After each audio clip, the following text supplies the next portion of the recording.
Hola, ¿qué tal? Soy Luis Edgar y en este video hablaremos sobre el origen de la filosofía. Primero aclararé que la filosofía no es exclusiva de Occidente. Ya en la parte oriental del mundo se desarrolló mucha filosofía, como en el budismo, en el jainismo y el hinduismo, sin dejar a un lado la filosofía japonesa. Pero la que capta nuestro interés es la filosofía occidental, de la cual han derivado todas las ciencias que estudiamos formalmente hoy en día. La filosofía occidental nació en Grecia, pueblo que se desarrolla gracias al intercambio comercial con otras colonias como las egeas, jónicas, mediterráneas y del oriente. En realidad Grecia no era una nación, sino que eran un conjunto de ciudades-estado, como por ejemplo la afamada ciudad de Atenas o la ciudad de Esparta.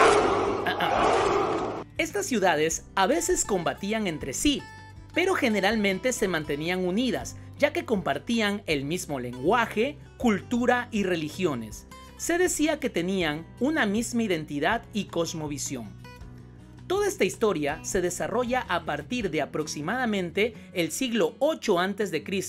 y más aún en el siglo 4 de la misma época, en el llamado periodo helénico, es decir, hace más de 2300 a 2700 años.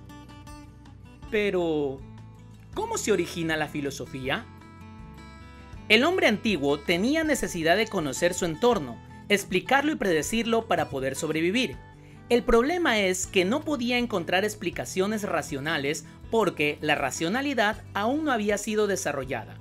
Entonces, ante los fenómenos de su entorno, sus explicaciones solían ser del tipo mágicas. Si llovía, era porque había un ser poderoso, mágico, que enviaba el agua, obvio. Es así como tras siglos de sostener estas explicaciones, se forman las mitologías, con panteones llenos de dioses, los cuales eran los responsables de todo lo que pasaba y que no podíamos explicar. Todo era simple capricho de los dioses. Bueno, este Thor es un poquito más actual. En Grecia, la situación no era diferente. En las obras de Homero, no, ese Homero no, este Homero, el autor de la Ilíada y la Odisea. En esas obras se puede ver cómo las historias son narradas con componentes fantásticos, donde los dioses deciden el destino de los humanos. Es aquí cuando entran a escena los filósofos. Estos eran personas muy sabias que empezaron a dudar de todo. ¿Realmente existen los dioses? ¿No había otra explicación para los fenómenos? ¿Quién mandaba en nuestras vidas? ¿Por qué deben existir reyes? ¿Por qué hay desigualdad? ¿Qué es bueno? ¿Qué es malo? ¿Qué? ¿Por qué? ¿Por qué? ¿Por qué? De estas dudas es que surgen ideas como la democracia, que son para nosotros tan cotidianas hoy en día. Pero estas personas sabias no se conformaban con solo hacerse preguntas, intentaban responderlas usando el razonamiento y cuestionándose a su vez si ese razonamiento era correcto, evitando recurrir a los mitos de dioses y las explicaciones fantásticas, porque esas no había forma de probarlas, sino que simplemente había que creerlas. Esto fue lo que ocurrió en la ciudad de Mileto, en el siglo VI a.C. Tres de estos sabios fueron Tales, Anaximandro y Anaxímenes. Ellos se dispusieron a abandonar las respuestas mitológicas en las cuales se basaba la religión. En cambio, empezaron a buscar respuestas en el discurso racional. Se dice que es aquí donde se da paso del mitos al logos, y con ello se da inicio a la filosofía que conocemos hoy en día. ¿Y qué es lo que origina la filosofía? Para Aristóteles y Platón era el asombro lo que la originaba, una actitud de extrañeza ante la existencia y todo lo que ocurría.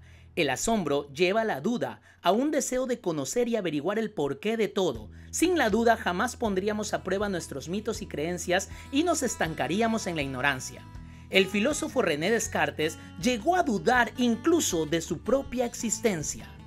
Por otro lado, el llegar a situaciones límites, la angustia ante la muerte, el sufrimiento, la enfermedad, la lucha por la libertad, la justicia, el odio, son todas situaciones ineludibles que generan reflexión filosófica y que, además, repercuten en los actos humanos, de modo que la filosofía se convierte en una reflexión sobre la vida y para la vida. Pero, ¿cómo definiríamos la filosofía?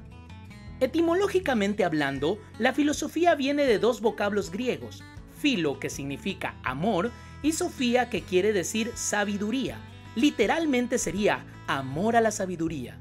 Esto se refiere a la actitud de una persona que puede llegar a ser filósofo, pero en realidad no todo el que ama la sabiduría llega a serlo, porque no todos se dedican a buscar la verdad de las cosas más allá de lo aparente.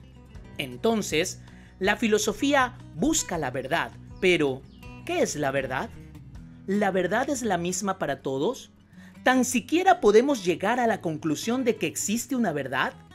Debido a estos dilemas, es que resulta imposible ponerse de acuerdo en un concepto universal de filosofía.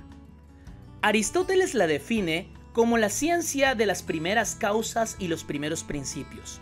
Por otro lado, Séneca dice que la filosofía es la ley del bien y del honesto vivir, y el que ha dicho que es la regla de la vida le ha restituido su verdadero nombre.